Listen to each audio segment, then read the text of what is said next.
وبياخدوا وفي اغلى وفي اغلى في دبل كمان. ليه؟ لان طب امشي. انا عارف. انا ما ينفعش ابقى ما ينفعش تاخدني في اعلان. بس 15,000 جنيه طلبتك مره قفلت سكه في وشي. لا بس تخيل. تخيل الندم اللي بتحس بيه دلوقتي. لا انا محمد حمادي، عندي شركه دعايه واعلان اسمها جوست ادز. كنت في شركات مالتي ناشونالز كتير قوي في حياتي، هتسمعوها في الحلقه. هنتكلم على اعلانات، ليه اعلانات، ليه فلوسها كتير، تخشها ازاي، تطلع منها بسلام ازاي، وايه اللي ممكن يحصل في عالم الاعلانات من جميع نواحيه. بتهيألي حلقه حلوه. شكرا.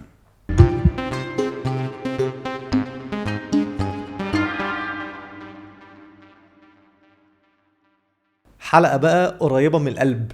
ليه؟ عشان مع واحد بقى من أعز الأصدقاء، وراجل في نفس الوقت من العناتلة بتوع الإعلانات. أي حد يعرف أي حاجة عن أي إعلانات، الراجل ده أكيد كان وراها بطريقة ما، من أول FP7 لليو برنات لأي شركة إعلانات فتحت في مصر. معانا بقى إيه؟ حمادي. كريم، شكرا الاول على الكلام، عامل كاني مضيف وشكرا وميرسي ميرسي جدا والله. سوري ميرسي. هو ايه الحوار ده واحنا المفروض ندفع للضيوف ولا الميرسي؟ طب ممكن نجيب سندوتشات يعني. الحمد لله وشكرا على تقديمه. وطبعا هو من القلب اكتر من ناحيتي عشان انت وباسل يعني علاقة من زمان قوي. مالك الووتر بولو. هليوبلس. ونعرف على بعض اخبار يعني وحاجات نخليها يعني احنا ممكن نودي بعض في داهية يعني. لا خليها بيننا وبين بعضينا. ايوه. ولو لقيت ان في مساحة ان احنا نطلع حاجة نطلعها عادي ونغلوش علينا، ما نشيلها في الايديت. بس حمادي انا شايف ان انت تقدر تبقى امام الكاميرا مش خلف الكاميرا فقط يعني. انا بحب اللي وراك. اللهم صل على النبي يعني. عيون وحاجات وبتاع. ايوه بالظبط. عالم الاعلانات العالم الذي لا ينتهي، والعالم اللي دايما وراه تساؤلات. ايه ده الناس دي بتاخد فلوس كتير قوي كده؟ ايه ده الناس دي في 30 ثانيه حاطط اعلان دافع فيه مش عارف كام مليون عشان ياخد 30 ثانيه على CBC مثلا؟ عارف انت اللي هو الحوار ده مجنن الناس ومش فاهمينه. لان في عالم الافلام والمسلسلات، المسلسل يبقى 30 حلقه ونزل على نفس القناه ومش شاريين بنفس المبلغ بتاع الاعلان اللي هو سبوتايا بتمن فيلم. وفي نفس الوقت تيجي في رمضان تتفرج قبل الحياة ديجيتال، انت في 42 اعلان في كل، يعني انت بتتفرج على مسلسل في نص الاعلانات. ومش بقيت تلاقي نفس البني ادم بيعمل 5 اعلانات مثلا. يقول لك روح كومباوند. لا روح كومباوند. فانت تبقاش فاهم انا هروح على الكومباوند ده ولا الكومباوند ده. قول لي اروح لك فين. عايزين نبتدي يا معلم بالفلوس. انت فاهم. لان انا باخد الكومنت ده جدا من اي حد بقابله. اولا بيبدا من ايه كميه الصرف ده كاعلان، وانتوا كايجنسي يعني بتاخدوا ايه الفلوس دي كلها. وطبعا سيظل السؤال الاكبر بتاع النجم ده خد كام. وبعدين بقى في السوشيال ميديا الجديد بقى، ده خد كام مليون، ده خد كام. على فكره الارقام دي بجد يعني، لما حد يتقال لك انه جد خد 15 مليون جنيه، وده رقم دلوقتي مش كبير قوي surprisingly، احسبه بالدولار كام، مش كبير قوي. ده بياخده فعلا، وبياخدوا وفي اغلى وفي اغلى في دبل كمان. ليه؟ لان طب امشي. انا عارف. انا ما ينفعش ابقى ما ينفعش تاخدني في اعلان. بس 15,000 جنيه طلبتك مره قفلت سكه في وشي. لا بس تخيل الندم اللي بتحس بيه دلوقتي. لا الكلاينتس دلوقتي والبراندز بقوا عارفين اهميه النجم. ستاردم بقى حتى بقى جلوبال موف. ان انا انفست مبلغ ده هو عارف من وراه هيجي له كام. سؤال كومباوند ادى نجم كبير كام؟ 50 او 15 مليون. تمن ايه؟ شقه. شكرا. هو بصراحه انت لما تحسبها في حته الكومباوندز شقه ماشي اوكي. تيليكو درينكس كام اللي بيعمله الناس. بس نسيت ان ده كام % من اللي انا بصرفه. انا كنت هقول لك شيبسي وبعدين قلت يا نهار اسود، لا ده يعني شيبسي أصلاً قصدي بيعملوا ملايين. احنا في كده 5 كبار اللي هم او 6 كبار، زي بيبسي، كوكا، فودافون، انا كنت في جي دبليو تي فور وايل نسيت اقول، فودافون، اتصالات، اورنج، وي، دول الكبار اللي في السوق. لو قست الانفستمنت بتاعهم على كوميونيكيشن، على الادفيرتايزنج، على الاعلان، عشان في لسه ميديا دي قصه اكبر بادجت خالص، اللي هي بقى الاوت دورز والسبوتس. اشتغلتها دي انا شويه، شو دي الفلوس كلها. فانت لو طيب الاوت، خلينا بس عشان في ناس كتير قوي بيتفرجوا علينا وبيسمعونا في العربيات دلوقتي، ففي مصطلحات هم ممكن اعلانات الشوارع اللي هي البيلبوردز، اليافطه الكبيره قوي اللي عليها النجم ماسك المنتج واللاين تحتيه بالظبط.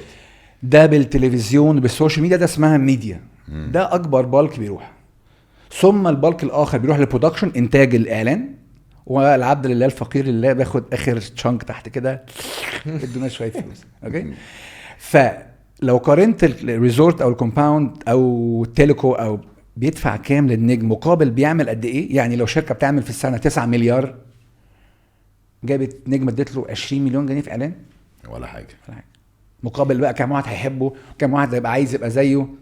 فهي محسوبه، هي فلوس كتيره بس محسوبه. طب هو فعلا النجم بيبقى له التأثير ده؟ والله كنت لسه هسأل نفس السؤال ده. يعني ان انا اشوف مثلا نجم، يعني انا شفت اعلان لنجم انا بحبه، تمام، في كومباوند اكس، هل ده معناه ان انا لو كده ممكن اروح اشتري في الكومباوند ده؟ لا هقول لك الصراحه، ساعات على حسب انت لعبتها ازاي. يعني ما ينفعش نجم كبير دون ذكر البراندز ولا النجم يعمل اعلان لعربيه في وقتها ب100,000 جنيه. استحاله هذا النجم الملياردير يقول الله، لا طبعا مفهوم طبعا. كدابين. فيرسز ان تلاقي واحد تاني مثلا نجم النجوم بس لايقه عليه ان يقول لك يس ام يوزنج ذس. وانت كمان ساعات انت راجل برضو يعني جوه المجال وكريم جوه، ساعات ببقى عايز اركب نمر. يعني مثلا سؤال، فاكرين بلوفر عمرو دياب؟ طبعا. ايه ده؟ مين اللي مش فاكره؟ انت بتهزر ولا ايه؟ ده براند من غير ما يعمل فيه براند. كم واحد لبس السكسوكه الحمراء اللي عملها؟ ايوه. احمد زكي في كابوريا طبعا. سيبك ان هي مش اعلانات، بس ساعات بتحس ان اوكي ده في تاثير على الراجل ده، يلا خش عليه. ردا لسؤالك، بتنفع على حسب انت استعمل. ما ينفعش اجيب الراجل مثلا، مع احترامي، راجل كبير في السن في رمضان السنه دي بيعمل اعلان لملابس داخليه، منتج يعني ليه؟ راجل عظيم. ناس كتير علقت على الموضوع ده على فكره، باعلان ملابس داخليه. اولا انا مش عايز اتخيلك في هذا الملبس، لان حضرتك راجل عظيم جدا هذا الملبس وتغني لك اهم اغنيه في تاريخ معاكسات الستات الرجاله في التاريخ، مش مكانها. يعني هي كانت غريبه، هي كانت ديفينتلي غريبه. اوكي، كانت غريبه شويه. فيرسس بس انك تلاقي عمرو دياب عمل لك فودافون يقول لك جمع حبايبك من كام سنه. ميك سنس، ذات ميك سنس. هو راجل راح عنده اوفر حلو، بس برضه يعني مثلا سؤال، مش عايز احط شغلي في الموضوع. انا كنت عملت كامبين بتاع راح فين زمن الشقه فودافون طبعا. انا جايب كل السيلبرتيز، مش عشان انا بحب السيلبرتيز، عشان الفكره احنا طلعنا برودكت اشحنه 5 مرات، و5 مرات يعني 5 شحنات. طيب ما تيجي نجيب العائلات الفاميليز السيلبرتيز، ميك سنس. حسين يكلم مصطفى، هشام سليم يرحمه يكلم خالد ويسرى، فالناس اول مره تعرف ان خالد سليم متجوز يسرى. عدويه مجدي عبد الغني بيهزر على الراجل بتاع هولندا. يعني now that makes sense. ايوه انك تستعمل celebrity for a reason. فردك على سؤالك هي yes or no depends انت هتستخدمها ازاي. واهم حاجه تانية ما ياخدش من البرودكت بتاعك، ما يبقاش هو مغطي على الدنيا. يعني بس لو عمل اعلان ابل طبعا ان شاء الله توصل لهم، يعني ما يبقاش شفتوا اعلان باسل. لا شفتوا اعلان ابل اللي طالع فيه باسل. thank you bank loans. اوكي. This podcast is powered by VOO, a mart in an app. بس انا بحس هل دايما بيبقى اكتر لما بيكون الممثل او السيلبرتي او whatever اللي ماسك الاعلان دايما الاعلان بيضرب، ولا من الجينجل؟ انا دايما بلاقي ان الاغنيه هي دايما السر بيبقى دايما في الاغنيه. ده بقى ترند ليتلي الاغنيه. انا بحب الاغنيه، بس في اوقات برضو ممكن تعمل يعني على حسب برضو الاغنيه يعني مين بيقولها؟ يعني مثلا السنه دي انا مش انا اللي عامله، بس كانت مستغربه وعجبتني ان عز غنى اعلان في رمضان احمد عز. في الاول كنت مستغربها شويه، بس كده عارف يقول لك it grows on you. ايوه ابتدت تتسحب كده أيوة. كده. لقيت نفسي بغني في المكان والزمان بقيت نفسي بغنيها لوحدي، فاهم؟ فبرضه ديبيندز، انت all depends يا كريم على انت بتكونكت الدوتس ازاي، وهل ده ينفع ده. وساعات تبقى ساوندز نو واي يعني تحصل زي عز ويغني نو واي، بس عملها وعدوا بقت حلوه اكشن. فملهاش مقاييس، اولا بتعمل عليك والجوت فيلينج فيه جزء كبير. طب بصوا يا جماعه، عشان الموضوع ده شكله كبير وانترستنج جدا، فاحنا هنمسكه ايه واحده موضوع هنرجع للفلوس، نخلص الفلوس الاول. ماشي. احنا اتكلمنا عن الاعلان بيطلع فيه النجم، ممكن النجم لو هو نجوميه هياخد مثلا 15 مليون، ده بقى قليل دلوقتي. حلو ماشي. غير تكاليف النجم او النجوم النجوم، هو يزودها لك زي كده. الاعلان اللي انت عملته ده، جبت مش عارف 12 نجم ولا حاجه كده، ده اكيد كان بادجت مهول. الاعلان نفسه تجزئه البرودكشن او الانتاج بتاعه بتتجزأ الى ايه؟ اوكي. يعني في المخرج، في الكرو، في المكان. ماشي. فلوس ولا اول تقسيمه؟ تقسيمه ماشي. انت ممكن اسهلها لك. ابداها بس ان مثلا انا كرييتيف ايجنسي بيجي لي بريف ازاي، صح؟ بالظبط. البروسيس كده اوكي. سي مثلا، وبقول اي كلام في الهوا، ها. ابل عملت تليفون للاطفال، بقول اي كلام مش موجود، تمام، بزرارين، يس مامي نو بابي. اوكي. حلو. سموه ايفونو. اوكي. فبيكلموا الايجنسي، هاي ايجنسي تك تك تك، احنا عاملين برودكت اسمه ايفونو للتارجت ده، للبعلة ده، لا ماركتنج بريف كده محترم. عايزين نخاطب الناس دي وبالفئه العمريه دي او بالقوه الاقتصاديه دي. اكزاكتلي. وبالسن ده في الاماكن دي. فانا كايجنسي باخد الماركتنج بريف ده بقلبه حاجه اسمها كوميونيكيشن بريف، زي اقلبه لكوميونيكيشن. اوكي. بيزد بقى على قصه كبيره كده يعني. وبنطلع ببوزيشننج. فانا قلت الله، انا مثلا كرييتيف، قلت الله ايفونو للبيبي النونو، اي كلام، ها بقول اي كلام. ماشي بقى ايفونو للبيبي النونو. حلو بصراحه. سقفوا لنا يلا يا حمادي كامبين حلو ده. ايفونو للبيبي النونو ده، خايف تمسك عليا بعدين دي. هي حلوه. ايفونو للبيبي النونو دي. يلا ازاي ناخدها على التلفزيون، ناخدها ازاي على اعلانات التلفزيون الاوت دورز، ازاي ديجيتال، ازاي راديو لو في راديو بس سمعت خلاص، ونفرش الفرشه دي. طب يلا نصور الاعلان. تفتكروا مين ممكن يبقى البيبي النونو؟ اطلع بكريتيف، نقدم للكريتيف. هل معانا سيلبرتي ولا معناش فلوس سيلبرتي؟ والله يا حمادي معانا فلوس سيلبرتي. طيب انا شايف ان احسن سيلبرتي للبراند ده هو اكس، مش هقول اسامي. الله. طيب لو مش اكس يبقى اكس. طيب اهم حاجه بقى تبقى الفكره مش معتمده على السيلبرتي. هقول لك ليه بعدين، عشان ممكن يقول لك لا، او ممكن يبقى الاعلان مش مكتوب للسيلبرتي اللي هو لايق قوي عليه. لا يبقى هو فيتس، هي فيتس، شي فيتس. بس لو جبت حد تاني تمام طبعا. عشان ما ياخدش من الاعلان. اوكي. بنتكلم برودكشن هاوس، يلا يا جماعه عندنا كرييتيف كذا كذا كذا، الاستاذ باسل اللي هو السيلبرتي عشان هو سيلبرتي داخل هيخش اعلان بيحارب بقيه السامسونجات وبيكسر اي كلام في الهوا وبام بام بام، وفي الاخر بيطلع له واحد ولسه مخلف بيقول له بابا ايفونو للبيبي. اي طبعا الكتف وحشه. انا ابتديت اتخيل الاعلان على فكره. ماشي. طيب البرودكشن هاوس ده كام يوم تصوير؟ اليوم دلوقتي بقى تريبل اسعار زمان. فيري اكسبنسيف. في بوست برودكشن ولا لا، في هنصور هنا ولا بره، مين مخرج، مين بقى اللي بيقرر كل الحاجات دي؟ انت احنا مع البرودكشن هاوس. اوكي. مش الشركه. لا خالص. كلاينت ملوش دعوه. كلاينت بيستأمننا على فلوسه كل حاجه. انا معايا بادجت انتاج، انتاج اكس اماونت، خد يا شركتي، خد يا برودكشن هاوس، يلا نحقق اللي هم عايزينه ده. طبعا انا ماضي عقد، ممكن يوديني وهو ماضي عقد.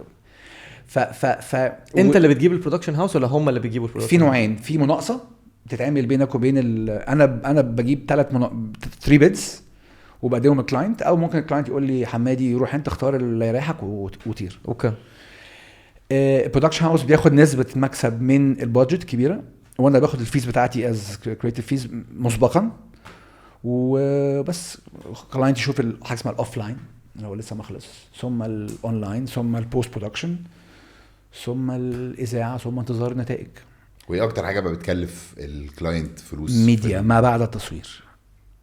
اللي هو انه يشتري حته يعني على لو معاك القناة لو معاك 100 مليون جنيه 60 بيروح 60 ل 70% بيروح ميديا ويبقى 30 ما بين ثمن السليبرتي البرودكشن يا هاوس سلام. ثم يعني الايجنتس لما نسمع ان الراجل ده اخد 2 مليون دولار في الاعلان المعين الفلاني يبقى مصروف عليه ده معناه اضعاف إنه- اضعاف لا انا مصدق لان انا زمان يعني الاعلان يكلف هو كان ميديا كام؟ وعارف انا الاعلان يكلف كام؟ اعلان على حسب. لا ما انا هقول لك اعلان محترم بيطلع في وقت محترم جدا وفي سيلبرتي او 2 جامدين جدا متصور كام يوم 4 ايام مفيش 4 ايه لا في 4 بس نادرا يعني اخر اعلان صورت 4 ده كان من سنه مثلا يومين بس طيب ممكن نطلع فلوس سيلبرتي بره ونحسب برودكشن فعلي ماشي. قول اليوم ب3.5 نكلم ايجار المعدات بالكروهات والكاميرات والناس ودلوقتي برودكشن هاوس طلعوا قانون جديد اليوم ب3.5 طب ما ده اغلى من الدراما يا عم. طبعا يا فندم. طب ليه ليه كل المخرجين اصدقائي بيشتغلوا اعلانات ليه؟ عشان في لما هي منتج نفس بيتباع بس ما هي نفس الكاميرا يا صاحبي في منتج بيتباع ده اند انا بعملها فور سيك اوف براند انا مش بعمل فن من اجل الفن في منتج هيكسب ورايا هيستفيد مني مش حاجه انا متجهه لنفسي يعني سؤال هل تعلم بس تكلفة الحاجة هل الكاميرا هي لا المخرج الدي او بي الكرو مفيش حد عشان في منتج قد في ببيع حاجه بتتشرب حاجه بتداس عليها حاجه باكلها في منتج قد في حد كسبان ورايا هل تعلم ان انت لو قعدت تخرج حاجات مسلسلات من النيو بلاتفورمز دول 4-5 شهور تخرج مخرج هتجيب تمن ده في يومين تصوير طب انت ما قلتش برضو كام الرقم مش هينفع اقول لا الرقم بقول لك اجيب اراوند دلوقتي 3.5 فلا 3.5 ده شاكب راكب كل حاجه قبل وده كرو قليل قبل الميديا 3.5 ده اليوم يعني في يوم تاني يعني غير اللي هيصرفوا قصدي ده في يوم تاني او في يوم ثالث وفي سيلبرتي يعني طب وبعد ما يخلص هيقار بقى خش على الميديا تعالى على القنوات يعني بقى 30 ثانيه في قناه جامده انا مش عارف سبوتس الميديا كام دلوقتي ارقام بقت خزعبليه بس لا ما عنديش بس ما قلتش بعد ما دلوقتي الحاجات البلاتفورمز الجديده طلعت والكلام ده كله ده اكيد سحبت البلاتفورمز انا مقصود بيها زي نتفليكس شاهد واتشت والكلام ده كله انت بتعرض عندهم اصل يعني انا زمان انا فاكر من ايام الميديا اللي كان بيحصل انا كنت ماسك ميديا اتصالات فانا عارف الارقام بس كده اكيد الارقام دي بقت تايم بس يعني بس ستيل هم كانوا هاي سبند هاي سبندنج اند ستيل هاي سبندنج لا كانوا متوحشين يعني ما تيليكوم بقى وكان اول ما اتصالات فتحت فكانوا لسه عايزين يخشوا السوق فكانوا بيدفعوا ايوه فالمهم كانوا بيمشوها مش بالكامبين مش بيجي يقول لك مثلا الاعلان ده هنصرف عليه كذا لا هو بيجي يقول لك انت معاك بادجت في السنه مثلا 100 مليون جنيه مثلا برزع اي ارقام يعني وانت بقى وهم حاطين قايلين لك ده احنا هنعمل كامبين في رمضان ده احنا هنعمل كامبين لما نلونش هنعمل مثلا المنتج ده في شهر يناير في شهر فانت بتحط بالويم كده تقول طب انا هصرف هنا حوالي كذا هنا هصرف حوالي كذا فاهم وبعدين لما يجي يقول لك بقى ده احنا عاملين كامبين مع سيلبرتي مش عارف مين وعاملين فتقوم انت واخد مثلا 30% من الفلوس وارمي في الحته دي تمام بس تمام يبقى 3.5 في اليوم بلس ممكن تقل او تعلى حسب يعني النقله ولا مفيش نقله الافريج بتاع الرقم ده انت بتاخده بزياده عن الايام الدراميه والسينمائيه عشان انت عندك منتج بتبيعه وهو بيكسب من وراه فلوس يس بس انت بتاخده مسبقا ولا انت ممكن تاخد ممكن تاخد البرودكشن نسبه هاوس هو اللي بيدفع اول طلعه من جيبه او بياخد 50% والباقي يكمله ده على حسب ديل بين الكلاينت وبين البرودكشن هاوس يعني ممكن كلاينت يقول لك بقول لك ايه انا مش هدفع لك حاجه دلوقتي خالص بس عشان برودكشن هاوس عارف ان هي شغلانه مربوحه خلاص هحط اول ان وهو يقوم بيها وياخد فلوسه بعد 90 يوم وممكن تقول له طب انا عايز نسبه من المبيعات بتاعه ككلاينت ولا كايه انت للكلاينت تقول للكلاينت كده يعني على فكره انا عملتها مره بجد ستارت اب عشان ما فيش غير المنتج ده ونازل في الوقت المعين قلت له انا مش هاخد منك فلوس هتديني بروفيت شير بوم اتخض ولو نجحنا هاخد منك ايكويتي شير بس بتاع قتلوا هرب يعني ليتري هربوا على الورق، لا ده بجد نتكلم فيها بعدين. بس يبقى انا كده literally هربوا. انا غالبا عارف انت بتتكلم على مين. ماشي. literally وانا هربوا. كمان. طب ماشي، عرفنا يا جماعه ان الفلوس يابا في كل حته في عالم الاعلانات. نخش بقى في حته الكرييتيف او في التفكير والافكار اللي بتطلعوا بيها المخيفه، اللي هو انت لو تاخد بالك، ما اعرفش انت خدت بالك ولا لا، انت وانت بتتكلم في النص بعد ما خلصت كلام وانا بقول لك حاجه قمت قايل لي ثانك يو بنك مصر. ده سلوجن، ده سلوجن اعلان، واحنا بس ده قديم قوي خد بالك. قديم ده قوي، قديم قوي، ده بتاع بس زمان. هو عايش معانا لحد النهارده. فدي حاجه قويه جدا جدا. دي حاجه انا يعني شكرا بنك اهلا مصر اهلا دي. كاراتيه يعني حاجات كده اهلا كاراتيه. مين ده بيطلع مين عندي بس سؤال واحد على الفلوس قبل ما نخش في القصه دي. الانفلونسرز هل دلوقتي سلاح بقوا مهم جدا، ابتدوا يخشوا يعني طبعاً. فعلا ده بقى كارير مهمين جدا جدا جدا. يعني فعلا الموضوع ده، وابتدوا يعني ابتدت شركات كتير توجه فلوسها ناحيتهم اكتر من السيلبرتيز. بقوا عنصر مهم جدا في الايكويشن. ما ينفعش تشيلهم الايكويشن. طب وازاي بتصعدوا الانفلونسر؟ في شغلانه بقى تانية بعيد عني خالص يعني. انا لو انا ايجنسي، في ايجنسي تانية ماسكه الانفلونسرز زي تالنت أوكي. ايجنسي بس للانفلونسرز بيبقى فيه زي ريت كاردز. ايوه أوكي. بيتبعت مثلا انا عايز محمد فيقول له ابعت لي الريت كارد بتاعه، فمحمد يبعت لا انا لو نزلت ستوري هاخد كذا، لو نزلت ريل هاخد كذا، لو نزلت بوست. والايجنسي اللي جايبه ده بتاخد برسنتج من البوست اللي هم Yes. بينزلوه. دي جمعيه ودايره. بص هو فيلد محلوب حلبة غير طبيعي ايوه رهيب يعني. فلوس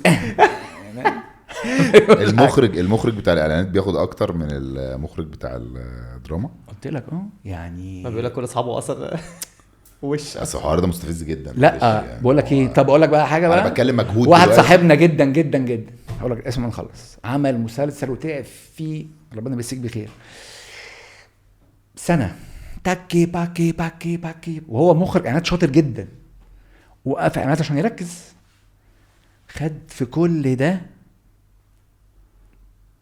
30% من يومين صورهم بعدين على طول. 30%. ما تهزرش يا مان. بس ده مش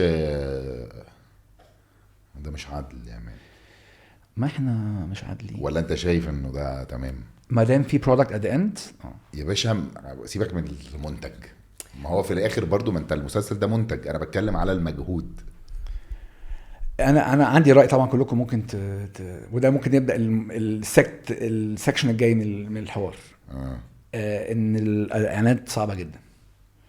ما قلناش لا، بس صعبة جداً. بس مهما كانت صعبه بتتصور في يومين قصاد مسلسل بيتمسح بكرامتنا على الارض كلنا مع بعض ليله واحده كده لمده مينيمم افريج 90 يوم. ايوه عشان مجد شخصي ليكم كلكم، مجد شخصي ليك، مجد شخصي للمخرج، مجد شخصي للي كاتب، للي مصور، للتتر، مجد شخصي. ده زمان بقى، لغايه دلوقتي ليه؟ ده دلوقتي بقى في جوائز واوردز عالميه للاعلانات. لا. وانت واحد واخد ماشي بس ما فيهاش فلوس قوي خد بالك. لا بتكلم كجوائز يعني. بتكلم ريكوجنيشن المجد واللي انت قلت عليه في عالم الدراما بقى موجود في الاعلانات. الاعلانات دلوقتي بقى فن. بس انا بتكلم على تطلع على مسرح وتمسك جايزه وتقول شكرا وماما وبابا وبهدي الجايزه دي فاهم. انا بس عايز اقول لك رايي يمكن انا قلتها غلط، ان انت وانا في سات التصوير بتاع الاعلان كلنا مجمعين ان احنا جايين هنا فور ريزن، احنا جايين نشتغل لحاجه هنبيع حاجه. انا واقف بقول حلوه يا قوطه بطريقتي، انا بقول حلوه يا قوطي بافكاري، حضرتك بقول حلوه يا قوطه بتمثيلك او تصويرك، اضاءتك، اديتك، كلنا بنقول حلوه يا قوطه، هات القوطه بقى. بس انا كمان على فكره انا فاهم حته واحده في حته، لو الحته الوحيده اللي مخليني اقتنع ان ده تمام، انت فكر فيها نسبه وتناسب عن الايرادات اللي داخله. حلو، الايرادات اللي داخله الفيلم مهما عمل هيعمل كام؟ ماليش دعوه لا انا هي بفكر فيها كده. ماشي، انا ما بتكلمش على هي نسبه وتناسب. انا قلت كلمه وحطيتها بين قوسين. انا فاهم ان نفس المجهود بس انت النهارده لو انت لازم انت بتحاول تاخد نسبه من الاجمالي الفلوس اللي بتتعمل من ورا الحاجه دي، فانت اجمالي الفيلم هيجيب فلوس كام؟ وبعدين حاجه كمان يا باسم، تخيل تاني ده منتج. انت داخل فيلم او مسلسل، انت كممثل او مخرج ان انت داخل بقلبك وروحك في فن بتعمل يعني. ده، حتى لو سبوبه ده انت، بس انت داخل بترمي جزء منك جوه.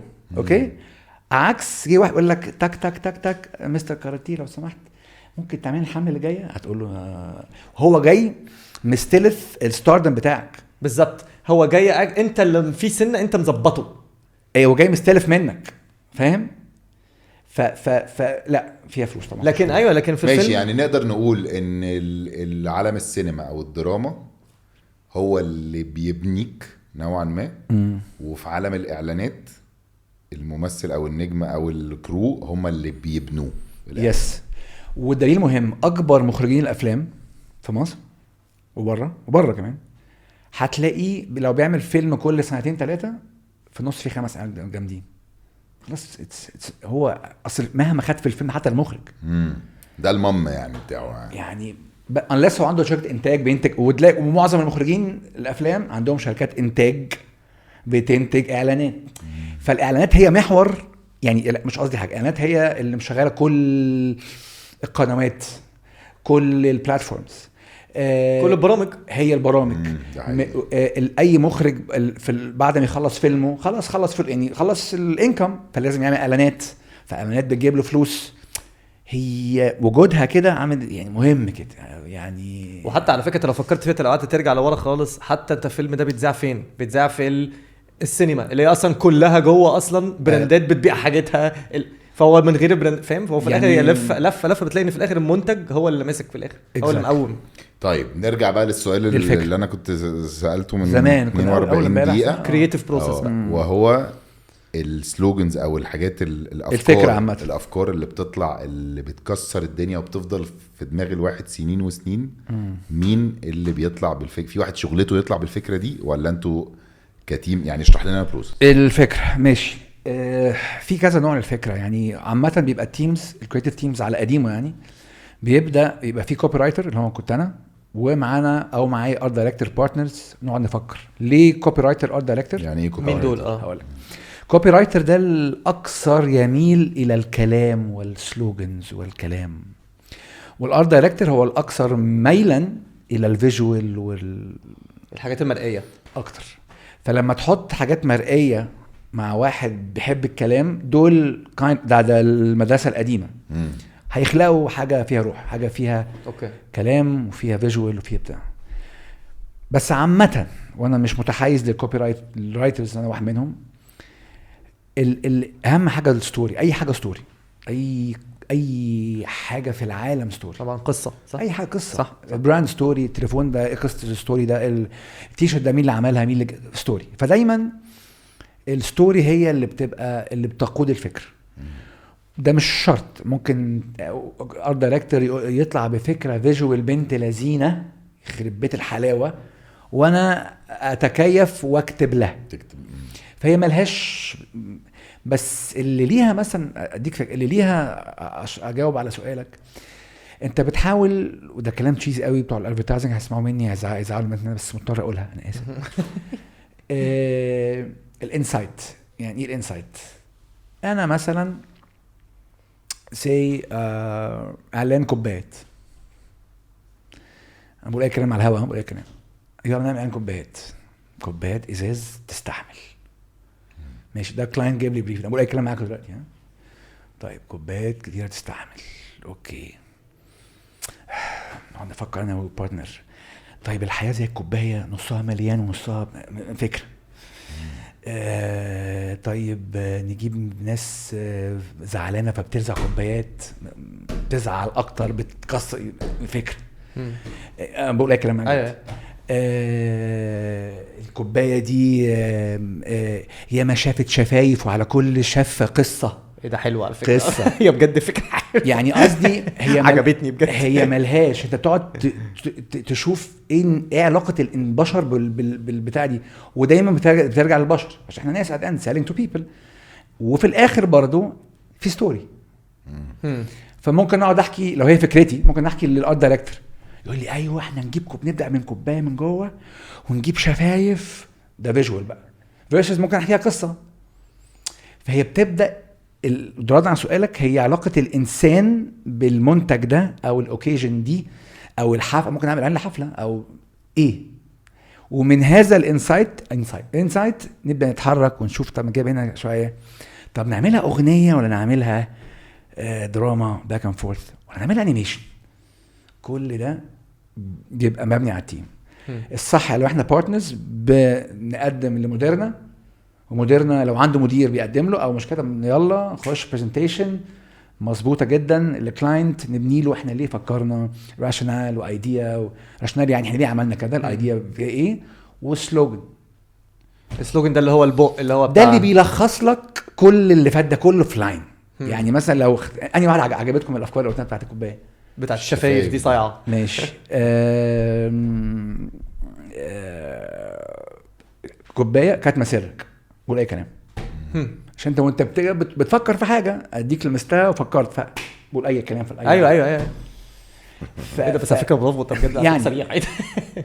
برافو. هو ده ده بيبقى دارس ايه انا بوليتيكال ساينس بيه. لا عامه الناس دي بيبقى اغلب الناس الشاطرين في الادفيرتايزنج، ودي حاجه اللهم الا ما رحم ربي، ما لهمش علاقه بالادفيرتايزنج از دراسه، عشان ما فيش حاجه بتعلم اعلانات الا ميامي سكول اوف ادفيرتايزنج، ودي مش كل راحه وبعيده، في واحده في ميامي، في واحده زيها في اوروبا، مشاكل برلين غالبا.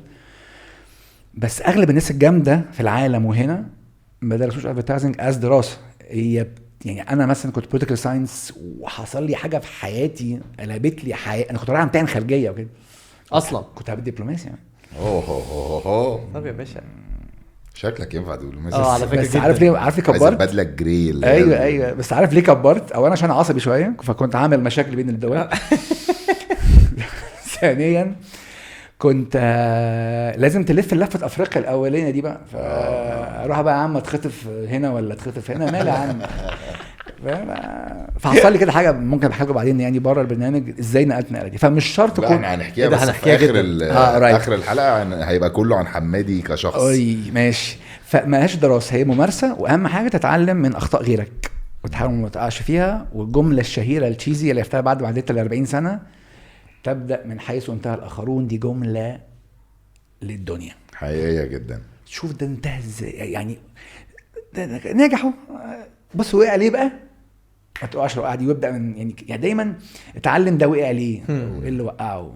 بس باك تو سؤالك، ملهاش دراسه، هي زي ما قلت لك كده، هي علاقه الانسان بده ايه، بالمنتج اللي هيتباع. يس. طب سؤال بقى، في عالمنا اليومين دول وزماننا اللي احنا فيه، عالم فلوس برضه، عالم الاي اي artificial intelligence، we gonna sit at our homes man. خلاص هيقعدكم في بيوتكم، ما تهزرش. اصل المشكله في السرعه ان هو هيئات ولا ان صح؟ sit at ان مش at. I'm sitting at my home. I'm sitting at ايه مهم لا اوف هوا بهزر خلوه.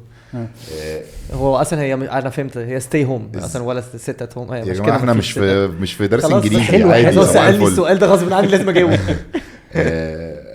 الذكاء الاصطناعي هيأثر ازاي على، او مأثر دلوقتي ازاي على عالم الاعلانات؟ وهل اصلا في ناس حريفة في مصر عارفين يستعملوه؟ هيبقى في جيل طالع هيفاجئنا كلنا فيري سون. طالعين اوريدي بيعملوا حاجات كده، بيجربوا حاجات كده. شفت كام حاجة كده يعني. اكتر واحد مسحول السحلة دي تميم يونس. تميم بيعمل حاجة ربنا يكرمه فيها، بعمل لك دعاية هو يا ابني انت.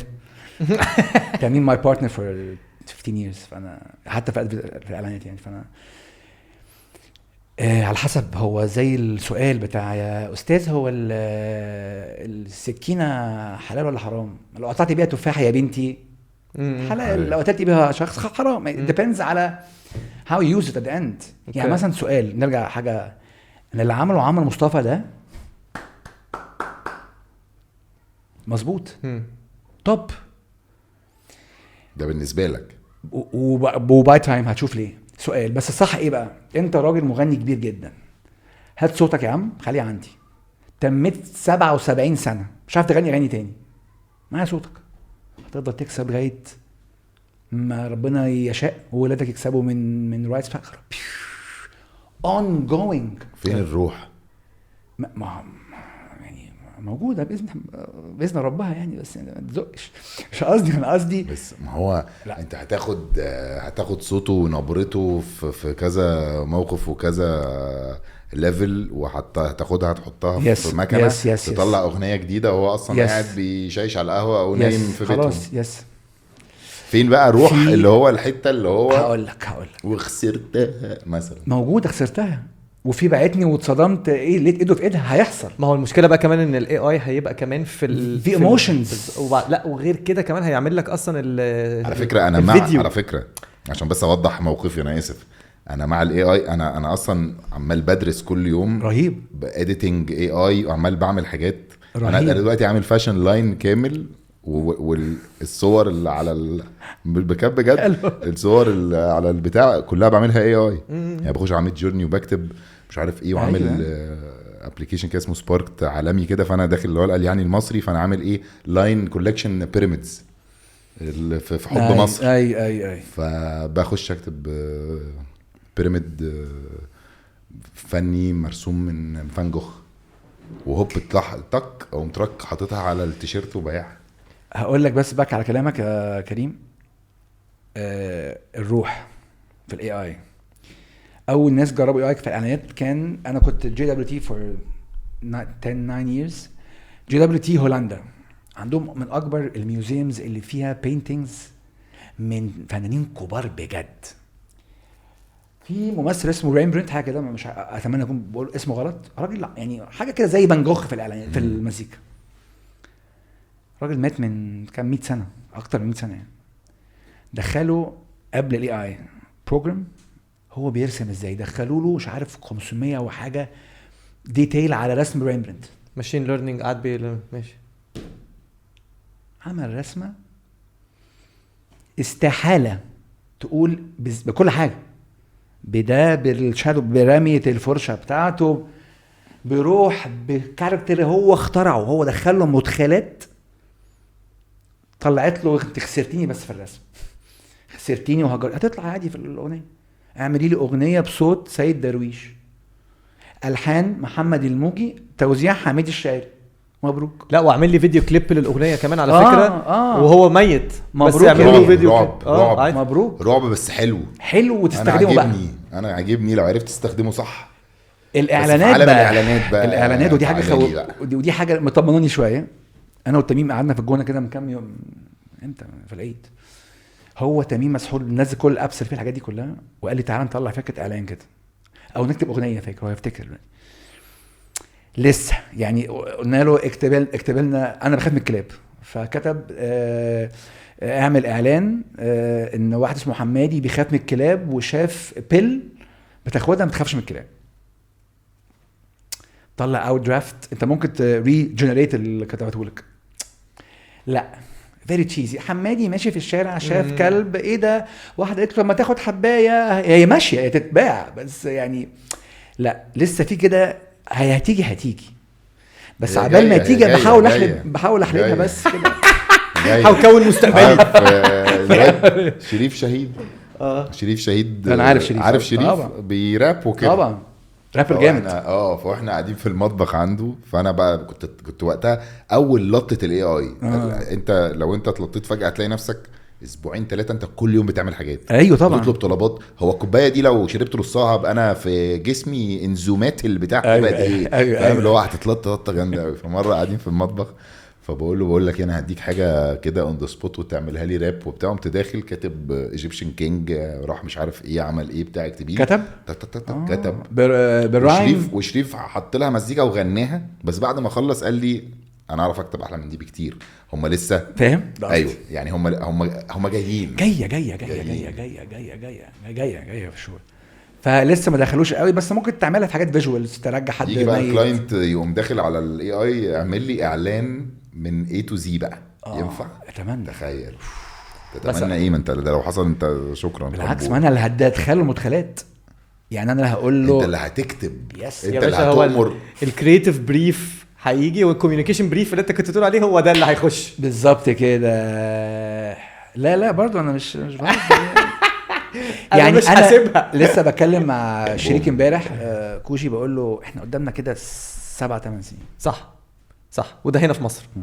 احنا بره هتلاقيه اقل كمان.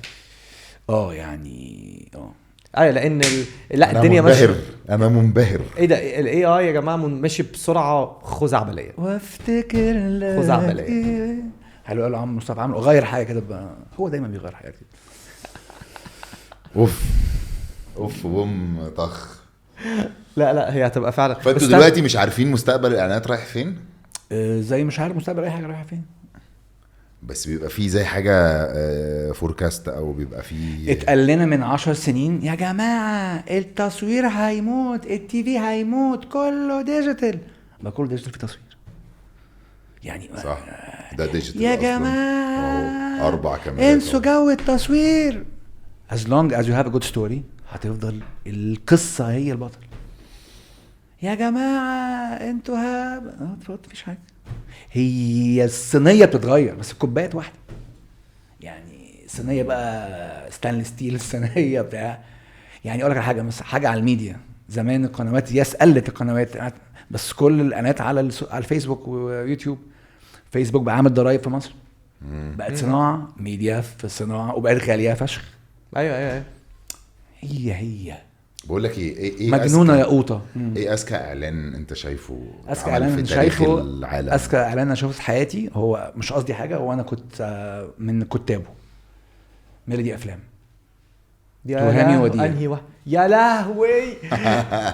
بقول لك هو ايه، انت من كتابه؟ ماشي يا وديع. بقول لك هو ايه، اخراج محمد حمد الله طبعا، يعني راجل منتور، وهو اللي الله. عيني، حمد هو الله اللي كبير، عيني، حمد هو اللي الله. عين كل الجيل ده كله. الحمد لله كمان. يعني انا بتميم، بفؤاد، باحمد حسين بقى مخرج، بكل الناس دي، كلنا، بكوجي، بكل الطقم ده. هو اللي هو يعني هو اور منتور. هي كانت فكره هقول لك حصل ايه بتاع دي. هو اصلا البراند لذيذ، ميلودي براند لذيذ جدا. احنا كنا عملنا ميلت حد الملل مش عارف ايه، الراجل اللي بيشتم، وكده عملنا ميلودي تيونز. كنت في انهي ايجنسي وقتها؟ ليو برنات. تايم جوز باي سو سلولي، ده كان تميم اكتر. أيوة وبعد طيب. كده عملنا ميلودي تريكس اعلانات. وبعد كده جالنا بريف، هم خدوا افلام، وكان كان ليو برنات بيعمل، احنا كنا 12 كريتيف كلنا جامدين جدا. فكان بيحصل بيننا بيتش بين التيمز، وار بيتشنج على الفكره دي. فكان حمد الله وهشام لبان كانوا هم عاملين تيم مع بعض، وقالوا يا جماعه كل التيمز تبيتش الفكره دي. تك تك تك تك تك تك تك قدمنا انا وكوجي، عملنا فكره اقرب سنه للي في مخ حمد الله ولبان وقتها.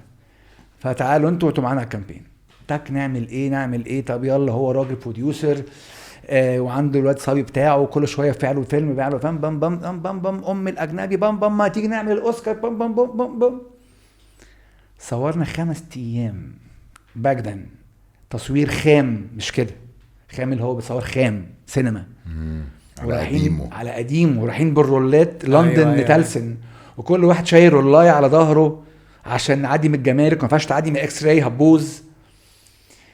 وكتابه وكلاين جميل، ودي بالنسبه لي لذيذة. This is one of the kind campaign اللي انت غالبا الزمن مش هيعدي عليها، الزمن هيقف قدامها. it was اول بدايه الكونتنت ده. الاعلان كان لوحده 3 دقايق. ايوه الاعلانات كانت طويله قوي فعلا، كانت عامله زي تكون اكنها اصلا مسلسلات صغيره. ايوه وانت ممكن تلمها ورا بعض تعمل فيلم عادي صح جدا. صح. فدي بالنسبه لي one of the great campaigns في حياتي. عملت برضه بعديها كده يعني، عملت السلعوه، بحب السلعوه جدا. ايوه ايه ده كان بتاع ايه السلعوه ده؟ انا فاكره كلب راجل كلب فودافون، كلب طلع له السلعوه وعايز يعرف ثرو النت دي سلعوه ولا لا. ايوه فاكر الحوار ده. ايوه زمان الشقاوي بحبه جدا، زمان الشقاوي ده.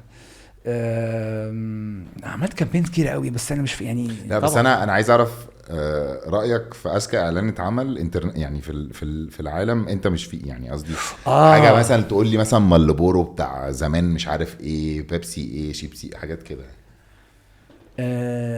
ممكن اقول لك على لاين بحبه جدا، سلوجن، مش اعلانه مش حلو بس سلوجن حلو قوي، وهقول لك على الاعلان في الاخر عشان بكسب وقت عبال ما افتكر. ماشي. شاهين بيعمل كده برضه، بيرغي في حوار فشخ عشان يفتكر اسم الفيلم. ماستر كارد. يعني ماستر كارد عندهم لاين كسلوجن بحبه قوي، عشان نطلعه هنا. بيقول لك there are some things money can buy for everything else there's MasterCard. هو بيقول لك ان في حاجات الفلوس ما ينفعش تشتريها، حب، حنان، اي حاجه تانية تعالى لي. لاين طويل شويتين عامل زي رمضان مبروك عبد الرحيم حموده كده، بس يعني حلو. وبعد كده شهروه خلوه برايسلس، الحقيقه بقت برايسلس. اعلان لا في كتير قوي اعلانات. انت عاجبك بس السلوجن ولا كان عاجبني السلوجن بس مش التصوير؟ اعلانات من كتر ما هم كتير قوي باسل اللي انا كان نفسي ابقى اعملهم بره يعني. لا كتير جدا جدا جدا، مش صعب اقول لك دلوقتي عشان ما اظلمش اصدقائي في المهنه. طب بص انا هسال سؤال يعني سامعنا بره مثلا وانت مشهور مثلا بقى. لا انت مشهور، انت مش واخد جوائز لأن بره انت مشهور، انت عيب يا ريس، انت جامد. هسال سؤال هو واقع فهو ما فيهوش زعل خالص. لا خالص. بمناسبه بره وجوه، ايه نظام السرقه بقى اللي بقت تحصل، اللي كانت طول عمرها بتحصل بس ما كانش حد بياخد باله غير اللي بيسافر وبتاعه بيتفرج وحاجات كده، دلوقتي بقت تحصل عيني عينك مع اننا في عالم السوشيال ميديا والانترنت. مش عارف ازاي السرقه طول عمرها في اقتباس. يعني one of the greatest slogans او quotes عن الكرياتيفيتي is a steal with a twist. ماشي، اسرق بس اديني حاجه بس. يعني مثلا يعني انقش وجود في الاعلان السلعوه اللي كنا بنتكلم عليه، اللي هو الكلب بيطلع لواحد في الصحراء يقول له هو التاني عايز يعرف خايف من السلعوه، سيبك انا بخاف من الكلاب. نو هي جايه منين اصلا الاسنس؟ عادل امام لما طلع له الاسد.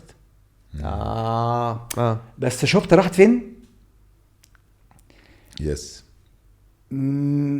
زمان كنت ممكن تسرق لان عشان تسافر وتجيب فيديوهات VHS عليها اللي صعبه. لا بعيده قوي بعيده. سلمني على الترماي.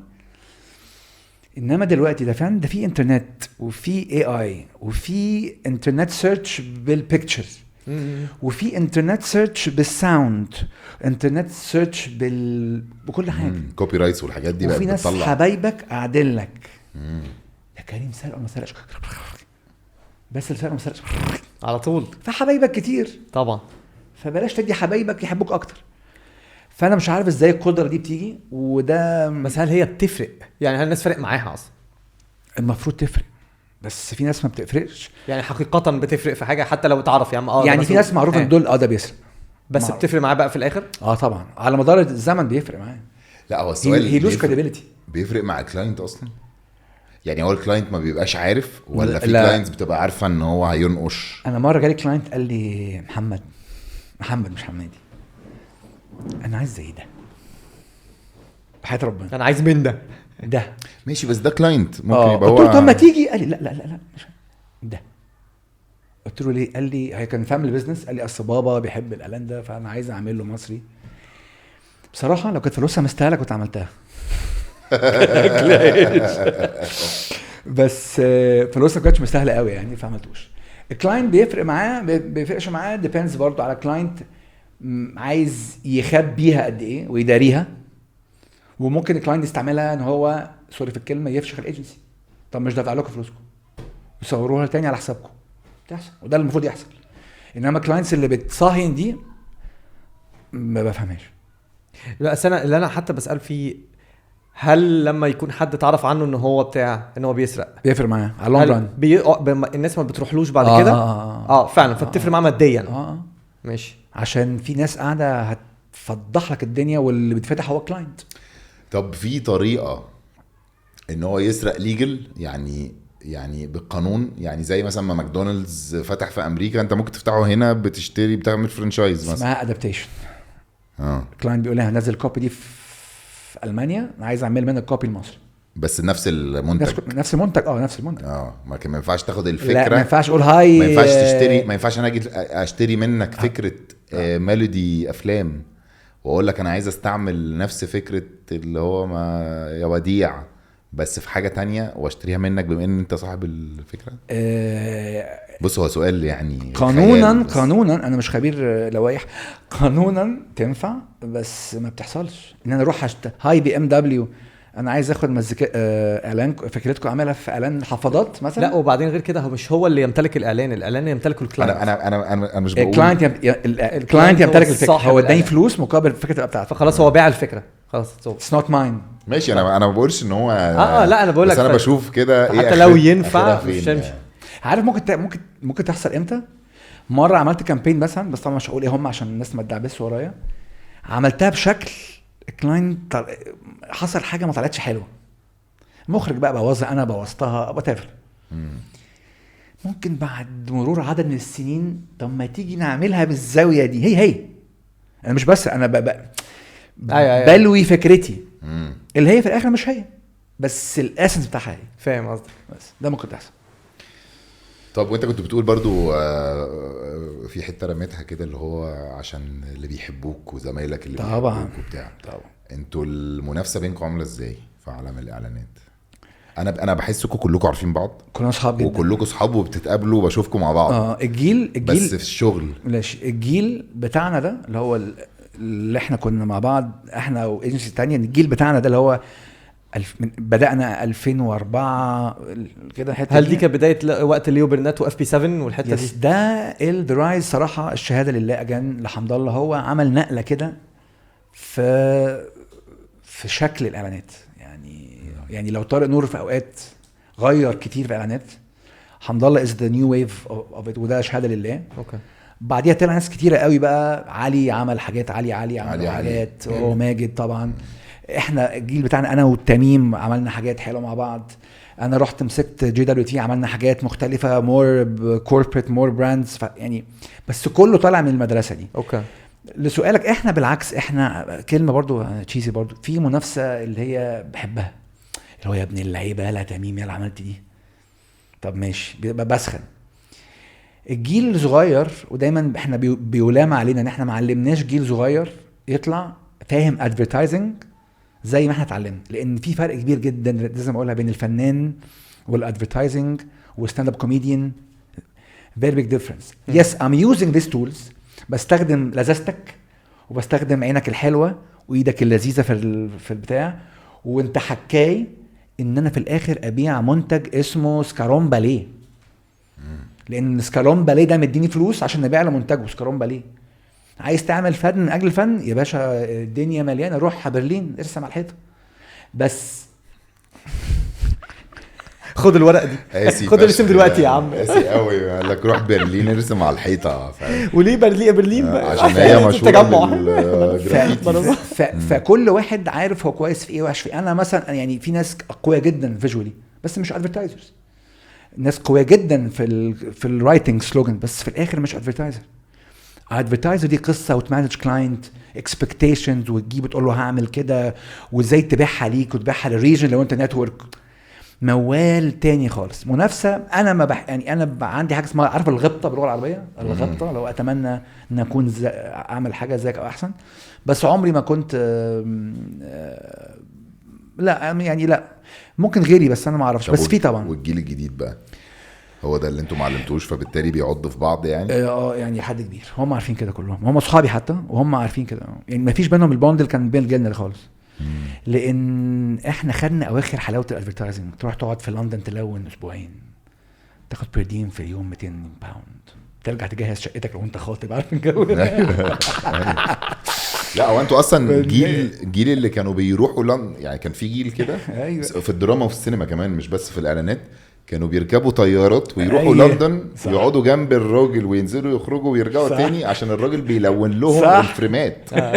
فهو ده كان حوار، ده كان ايوه طبعا. انت رايح انا رايح لندن الون مش اشوفه هو بيلون. هو اصلا رايح يخرج، فاهم؟ هو بيوصل يعني.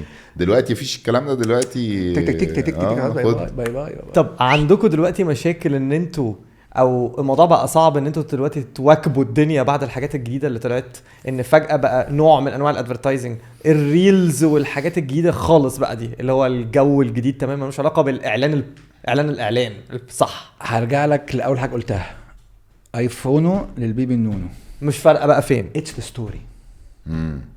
بس قادر تواكب اللي اهم حاجه البيبي النونو ده. اوكي انا ما دام طلعت بيبي النونو انا مطمن على نفسي، هجيب واحد صغير، بص يا باشا عايزين نصور بقى الكوبي دي فيرتيكال، بس اللي هترجع ايه في الاخر للبيبي النونو. بس قصدي تعرف تجيب حاجات، بما ان الدنيا دلوقتي السوشيال ميديا انا بقيت حاسس مخليه الترندات جديد سريعه فاهم؟ فبقيت انت لازم على طول يبقى في حد جوه عمال يقول لك الترندات دي ايه وتقدر عن طريقها تطلع اعلانات جامده او طبعاً. فكره بيبي نونو صايعه. فاهم عايز اقول ايه؟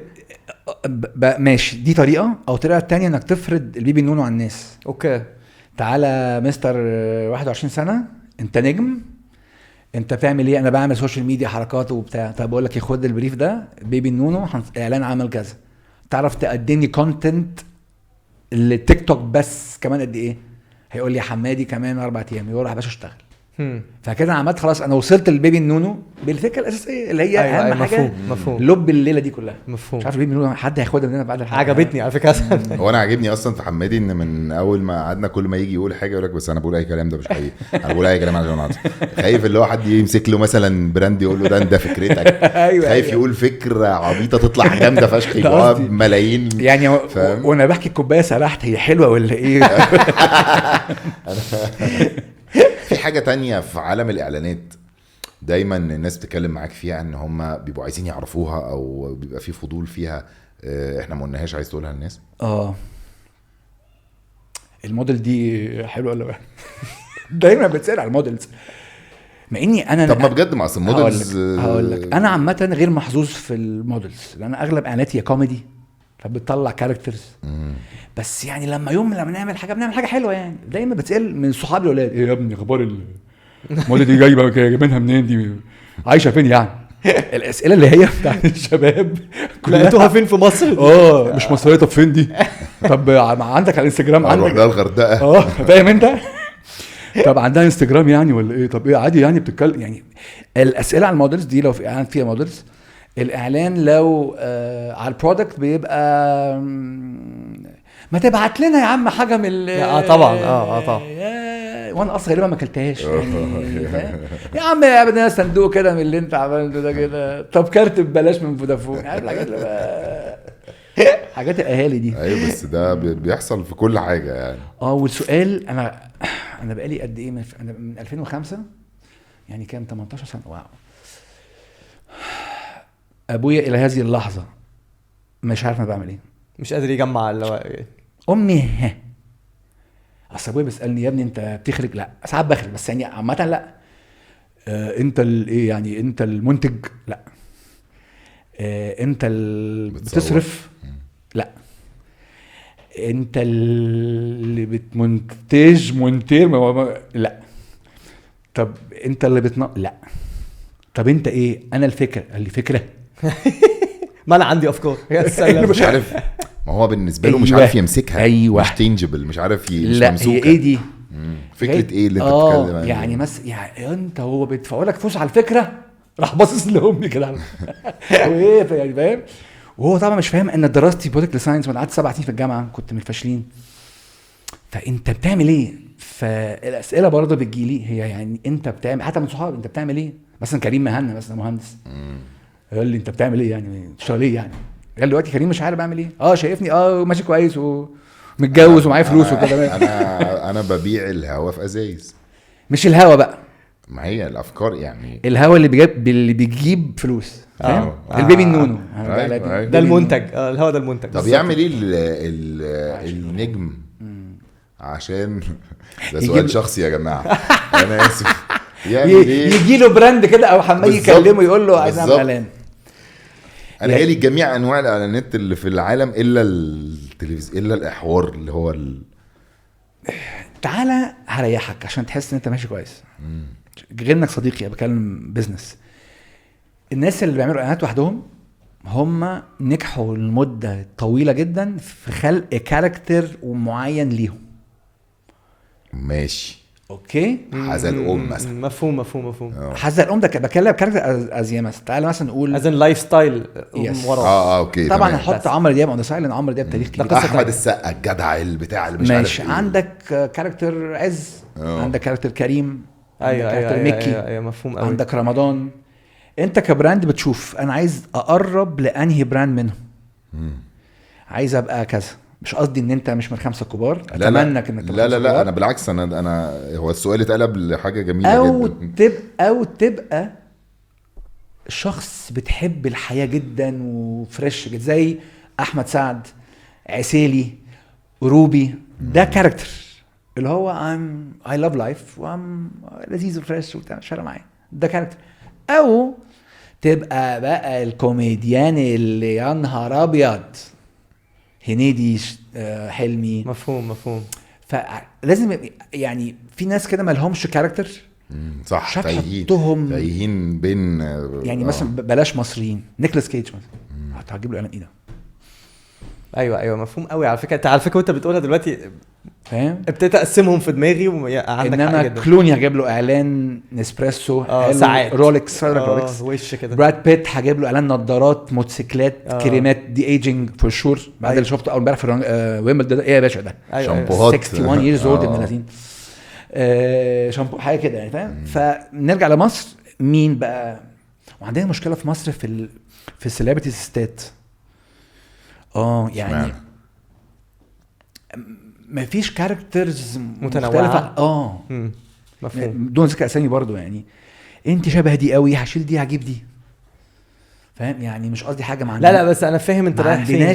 فاتن حمامه في سعاد حسني في نادية لطفي في هند رستم يا سلام في نادية الجندي اللي هو في نبيلة عبيد بقى علالي ما عندناش دي خالص.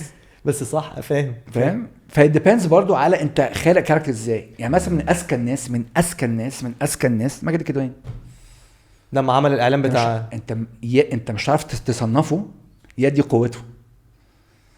يعني ماجد ممكن يبقى كوميديان في لحظه ممكن يبقى تراجيديان في لحظه جدا يعيطك ممكن يعني. يطلع مع عز في ماونتن فيو بيلفوا العالم وممكن يطلع مع هنيدي يغني في العادي. ده مش قوه بس هو عارف يكسر النور. بس برضه هو جات له يعني شويه ماجد الكدواني برضه جات له على كبير فهو قعد كتير يبني في ده. عارف مش عايز اطول في كلام. عارف الفرق مثلا بين دينيرو وباتشينو ايه مثلا؟ اوسكار فيلم كوميدي عمله باتشينو تصدق مفيش فعلا. انما التاني عمل ايه بقى؟ meet the parents meet the analyze this analyze that meet the focus طبعا وكتير قوي كوميدي يعني وطلع في اسن الز كتير يعني. ده الفرق بقى انك تبني لنفسك كاركتر يا تبقى كاركتر 100% يا تبقى انه كاركتر وتبقى انت وحظك. ماشي. ايه ده على فكره الحبه دول صح جدا بالحلقه كلها صح جدا دول اللي هو اللي هتتاخد ريل كده أيوة. لوحدها وعليها المزيكا المعينه. انت بقى الحلقه دي تساعدنا في المزيكا. نبعت لك الحاجه قبل ما ننزلها وتقول لنا مثلا لا غير لي المزيكا دي الله ماشي نلعب طبعا اي بقى للصبح بقى. طب تعالى نخش بقى على الشخص الحمادي الشخص نفسه.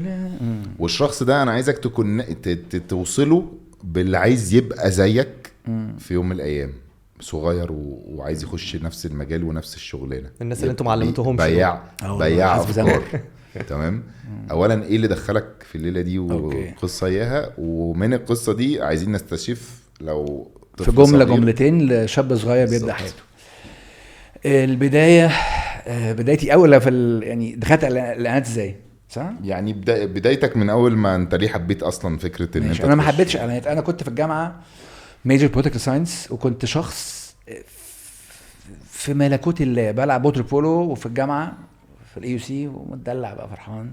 ابويا قال لي هجيب لك عربيه يا ندخلك الجامعه الامريكيه. عارف السؤال بتاع زمان ده؟ ايوه على فكره السؤال ده كان موجود جدا طبعا. فقلت له لا انا فكرت ان انا هخش الجامعه كده امي على امي تقنعني اجيب لي عربيه وقد كان يعني. بس يعني قلت له لا انا عايز جامعه. المهم دخلت الجامعه باي ذا واي. قعدت اول سمستر في ام صيدله اصلا عشان جالي سكند سمستر اي يو سي. فقلت سنه سمستر ما اخش وانا كنت علمي علوم جايب 92%. اوكي طبعا اللي لحقني تفوق رياضي انا جايب 88 ف 4% بقى 92. اوكي. حمادي كان من التقال في انا عارف عندنا في اليوم. ايوه انا عارف الحمد لله. المهم يعني دخلت اي يو سي تك طبعا اي ال اي طبعا مفيش انجليزي خالص بقى بام اي ال اي ده اول خالص. ده قاعد ما بروحش كورسات قاعد مبهور بقى بالمجتمع الجميل ده.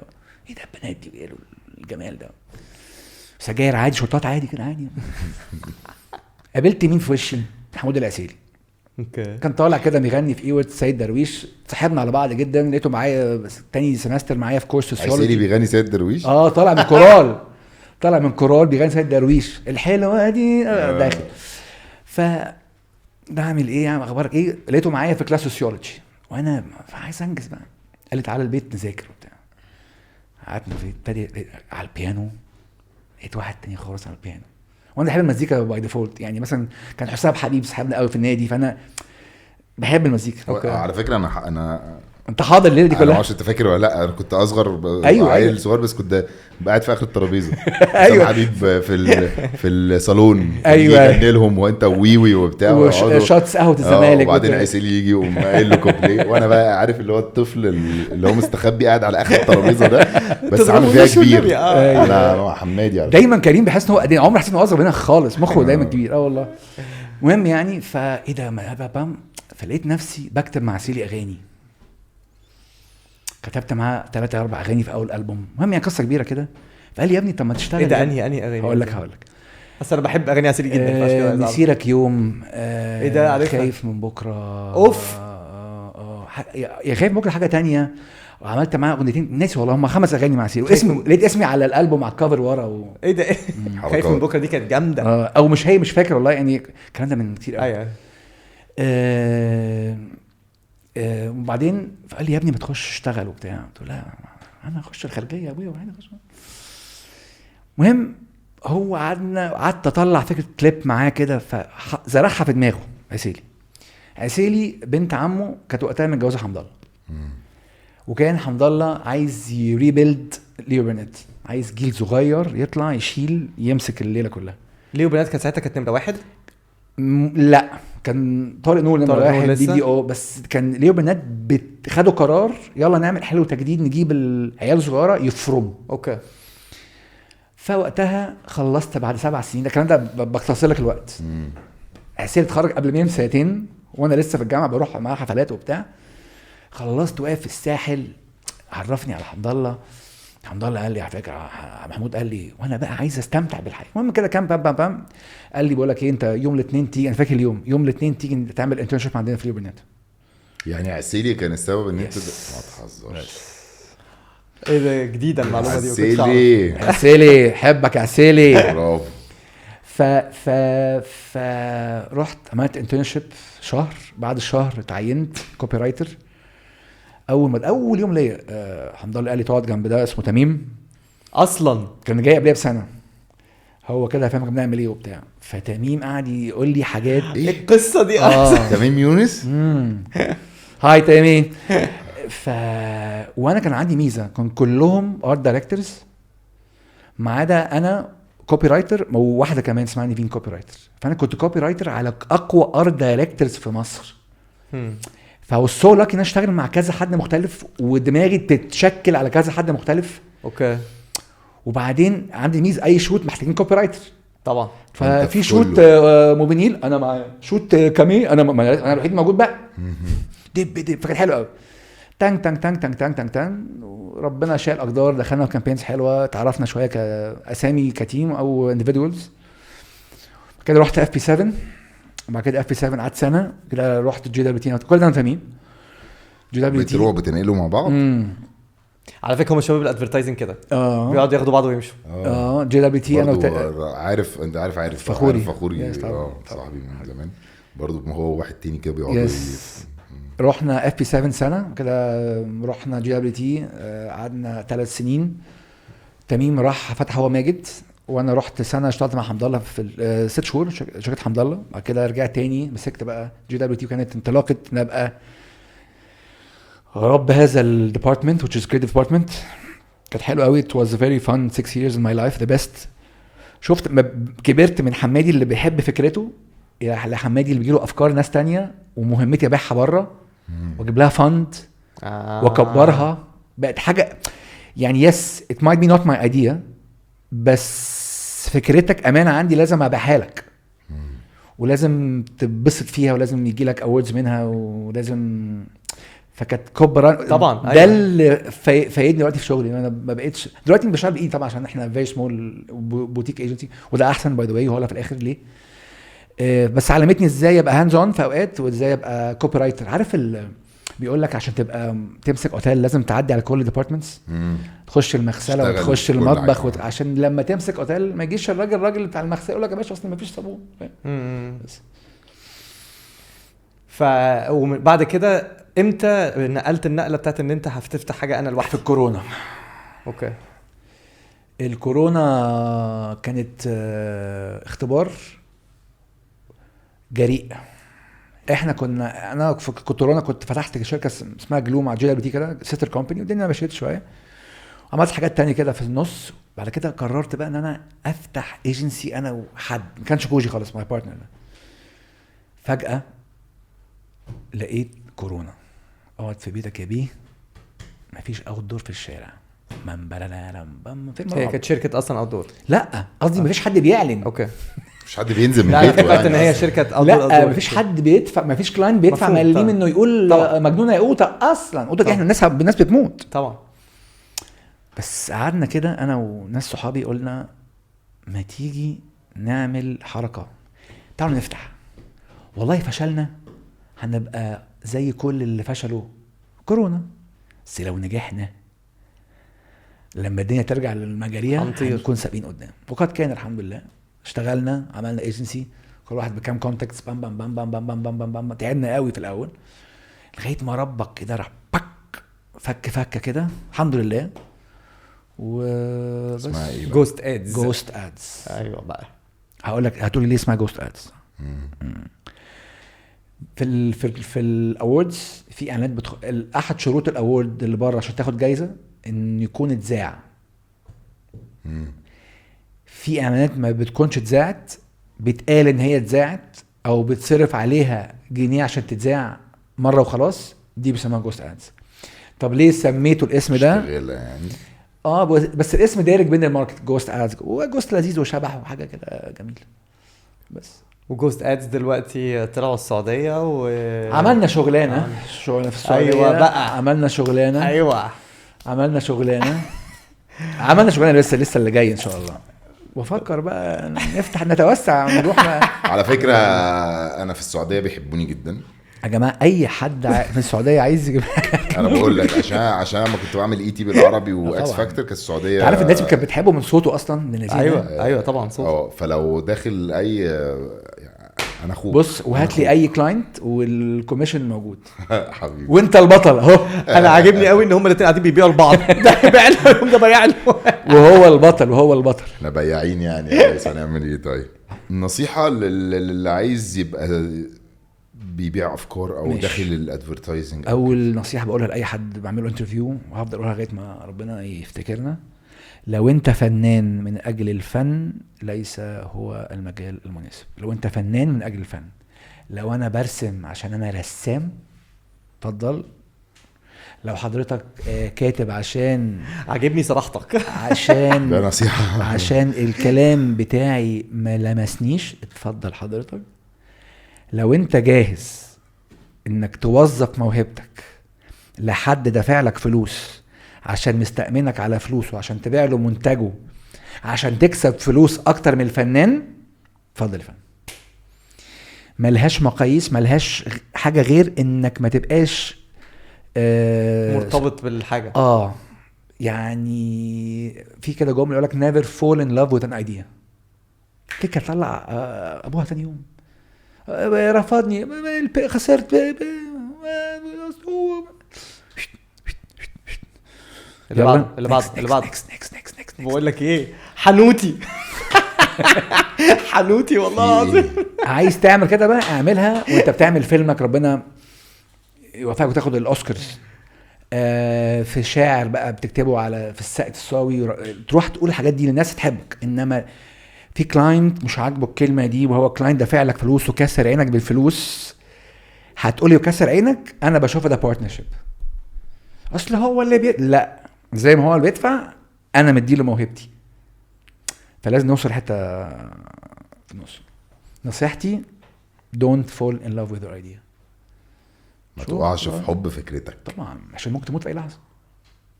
هتموت بعديها؟ لا خالص. انت ساعتها بتفتكر انت هتموت وبعد كده بتكتشف ان على فكره عادي. لا انا بتكلم فكره تلاقي فكره تانية طلعت لك اصلا وغالبا فكره تانية احلى. دايما افكار حلوه. طب والله يعني انا حصلت لي كتير جدا الحوار ده. انت في فكره حلوه هنا تطلع التانية احلى، انت تبقى فاكر دي احلى واحده، اللي بعديها احلى. اتمنى يعني. وحاجه تانية مهمه، تعلم من اخطاء غيرك. طبعا. لا افهمتنا بصراحه، انا ما كنتش متخيل الحلقه هتروح بقول لك ايه بس انا الحتة عاجبني دي. قاعدين مع وبعدين حد بس وانتوا- بس بجد بقى حمادي، بما ان احنا عايز تعمل إعلان؟ أصدقاء، لا بما ان احنا خلاص، لا ما خلاص. لا هو انا هترجاك بقى ولا ايه؟ في ايه في ايه يا جدع؟ ده انت في بيتي حتى. طبعا.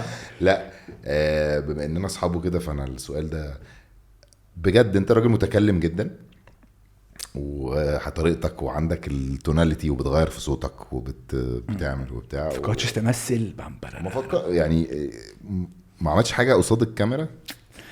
عملت حاجه واحده بس في حياتي، ده كان حاجه كده. عارف عمر شامه؟ تعرف عمر لا شامه؟ عارف. انا عارف عمر شامه وطارق حفني كده. مم. كان عمر بيعمل بروجكت، عايز يعمل حاجه معينه، مش عايز احرقها له يعني زمان. فكان متطلب دور هو هياخد مشهد يعمل بايلوت سين، وبيزد على السين ده هيجيب فند ويعمل بيه البتاع. اوكي. عملت سين كده، رحت عملت حاجه، لقيت تليفون من علي بيقول لي يا ابني انت هبل، انت ازاي ما مثلتش؟ ما هو ده اللي بقوله بقى، ده اللي انا بقوله بالظبط. فقلت له علي ما اعرفش، قال لي لا يا ابني ما اعرفش. بقى كده لقيت ماجد قابلته قال لي يا ابني انت بتهزر، ما اعرفش عمري فكرت اعملها الصراحه. لا ما اعرفش، وما يعني وخايف الشهره تغير يعني. اعرف لا يعني لو جات لي حاجه حلوه، وخد بالك كمان انا مش صغير، انا 41 اهو.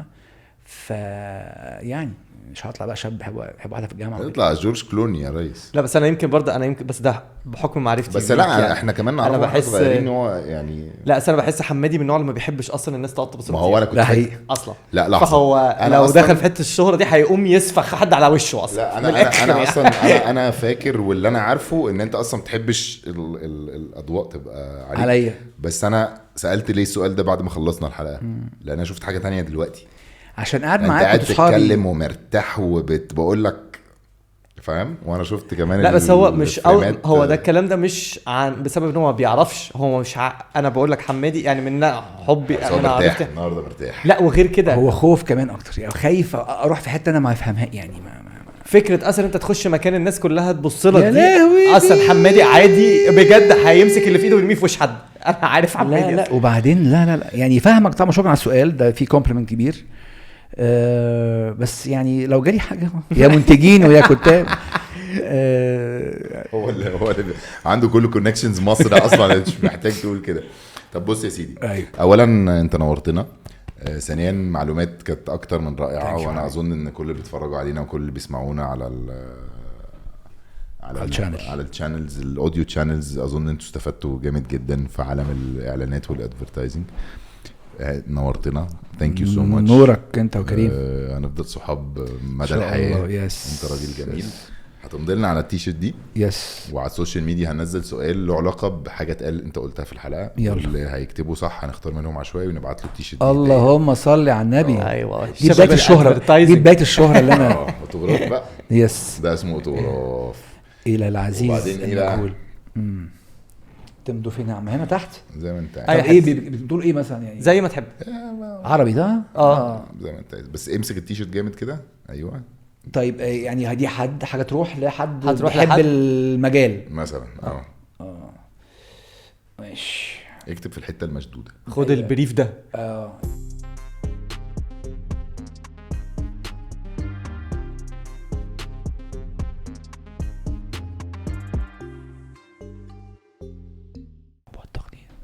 انا عندي فكره حلوه قوي يا جماعه، لو حد فيكم من الشباب الصغير اللي عايز يخش يبقى في الادفرتايزنج وكسب التيشيرت دي وراح يقدم على شغلانه فيها حمادي، اوبا روحوا لابسينها. حلو نورتنا يا ماو. يا ماو، ده حاجه جميله جدا. صديقي النجاح، اخويا بجد، احلى 7 سنين في حياتي، ليها معزه في قلبي. هس سلعوه. يعني بخاف. اهم حاجه في الدنيا. تاني احلى حاجه في حياتي.